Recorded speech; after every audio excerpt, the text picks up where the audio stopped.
Quelle maladie touche la prostate? Bonjour, je suis le docteur Fernando Gómez Sancha, urologue et directeur médical de l'ICUA à la clinique Centro de Madrid. Je pratique la chirurgie de la prostate depuis plus de 20 ans et aujourd'hui, je veux expliquer une chose très basique que peu de gens comprennent. Quelles maladies peuvent affecter la prostate? Il y en a essentiellement 3 et il est important de les connaître car elles sont très différentes les unes des autres. La première est l'hyperplasie bénigne de la prostate. C'est la plus courante. Ce n'est pas un cancer, c'est une croissance bénigne qui survient avec l'âge. Dès l'âge de 30 ans, la prostate commence à grossir, et comme l'urètre passe pile au centre de la prostate, à mesure que ce tissu croît, cette tumeur bénigne que tous les hommes développent, elle le comprime et gêne le passage de l'urine.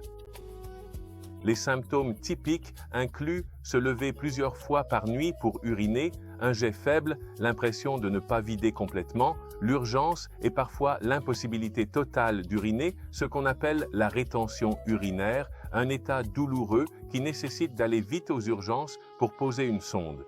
C'est la maladie de la prostate la plus fréquente. Pratiquement tous les hommes en souffriront à un certain degré s'ils vivent assez longtemps. Elle est d'abord traitée par médicaments, et quand les médicaments ne suffisent plus à améliorer les symptômes, par la chirurgie. Dans mon cas, la technique que j'utilise le plus est l'OLEP, l'énucléation au laser holmium, dont je parlerai beaucoup sur cette chaîne. La deuxième maladie de la prostate est le cancer de la prostate. C'est le cancer le plus fréquent chez l'homme, mais il y a une nuance très importante ici. La plupart de ces tumeurs sont à faible risque et croissent très lentement. Beaucoup d'hommes vivent avec un cancer de la prostate sans le savoir et sans que cela ne leur cause de problème. Et beaucoup d'hommes meurent avec, mais pas à cause de lui. C'est-à-dire qu'ils meurent avec un cancer qu'ils ignorent avoir, car c'est extrêmement courant chez les personnes âgées. En fait, tous les hommes l'auraient si nous vivions jusqu'à 100 ans. Donc, c'est extrêmement commun. Le diagnostic se fait par le PSA, un test sanguin, et par une IRM de la prostate et une biopsie si nécessaire. Et la chirurgie n'est pas toujours requise. Certains cancers font l'objet d'une surveillance active sans traitement immédiat. Quand une intervention est nécessaire, à l'ICUA, nous utilisons la chirurgie robotique Da Vinci, qui permet de retirer la prostate tout en préservant au maximum la continence urinaire et la fonction sexuelle. La troisième maladie de la prostate est la prostatite, qui est une inflammation de la prostate. Elle peut être bactérienne, causée par une infection, ou ce qu'on appelle prostatite abactérienne, ou prostatite chronique, qui est souvent un syndrome de douleur pelvienne plutôt qu'une infection réelle.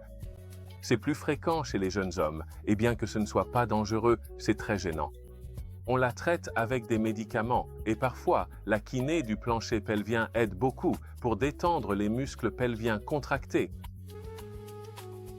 Rappelez-vous, il y a 3 pathologies, l'hyperplasie bénigne de la prostate, le cancer de la prostate et la prostatite. Ce sont 3 pathologies très différentes qui nécessitent des approches totalement distinctes. Le plus important est un bon diagnostic pour savoir exactement ce que vous avez et appliquer le bon traitement. Si vous avez des symptômes urinaires ou un taux de PSA élevé et voulez un avis honnête, allez sur drgomezsancha.com. Et si vous avez trouvé cette vidéo utile, abonnez-vous. Je vais publier d'autres vidéos comme celle-ci pour répondre aux questions que mes patients me posent chaque jour à la clinique.